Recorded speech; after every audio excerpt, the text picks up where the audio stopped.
TJ Watt's injury. He's going to be out at least 6 weeks. Pectoral injury, will not require surgery. And you mentioned Alex Highsmith, 3 sacks out of the 7 total of Joe Burrow. That was one of the keys I said going into the game is they're going to have to get after Burrow. And they did that, forcing 4 interceptions, 5 turnovers overall. Now, this is where you've got Malik Reed and Jameer Jones filling in for TJ Watt. I thought Alex Highsmith did a great job in one-on-one scenarios because of the attention that Watt is going to create lined up over at opposing teams' right tackles. He's going to command a lot of attention as the NFL's reigning defensive player of the year. And Watt, before he left the game, was all over the place, absolutely making life a living hell for Joe Burrow on Sunday. But now the Steelers, at least the next several weeks, are going to be without him. So to me, it's incumbent upon, okay, the other players who are going to be filling in for Watt, but then really everyone else on the defensive front and really the front 7, they're really, really going to have to step up without Watt on the field. Yeah, it's hard.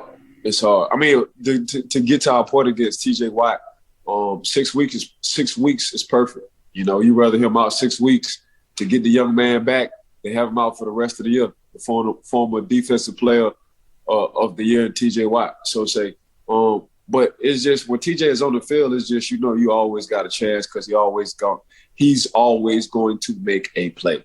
You know, and I tell people, that interception that he caught against Joe Burrow, it was nothing easy about that interception, Mark. I mean, the ball, you got to look at the ball like that ball is coming out of jug. So when you see these wide receivers and their own jug machines and they get real close to these jug machines, that's exactly what happened to TJ Watt. You know, that ball came out the jug, and for him to come down with that football, that's letting you know how special of a guy he is. But we all know for the past 3 years, TJ Watt just been a special player. You know, so it's good news for him, not only for him, but for the Pittsburgh Steelers.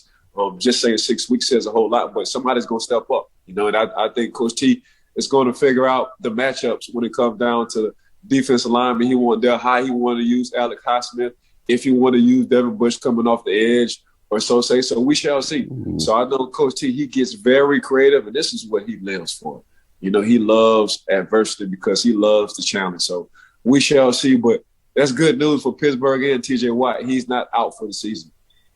Amen, Ike. I'll take Watt for however long we could get him versus say he's gone for the full season. And you mentioned the jugs machine and the incredible catch. How about the play before where have we checked on Joe Mixon? Does he still have his head? Because he was tackling Joe Mixon like before he even had the football. I was amazed he even hung on to the ball. And it was back-to-back plays with TJ Watt. It was like, oh, man. Forced fumbles, sacks, interceptions, quarterback hits. Like, by the end of the day, he just lived in the backfield.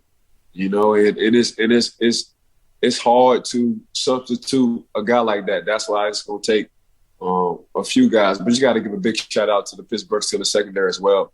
Them boys got their hands on a lot of interceptions, so that was good news too.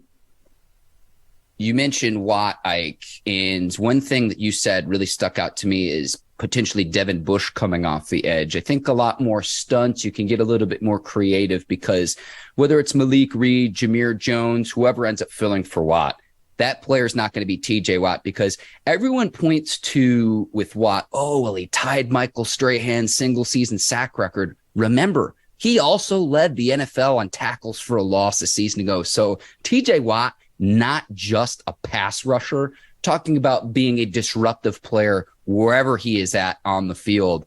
And look, it'd be hard for any team to replace the reigning defensive player of the year with Watt. And so to me, it's not just on whether it's Malik Reed, Jameer Jones, it's incumbent upon those other players, the Cam Haywards of the world, Tyson Alualu, Alex Highsmith, those other players to take it on themselves to say, you know what, Watt's out. Now's my time to shine and showcase what I can do, because it's not just going to be one player who replaces the level of production that Watt brings to the table off the edge.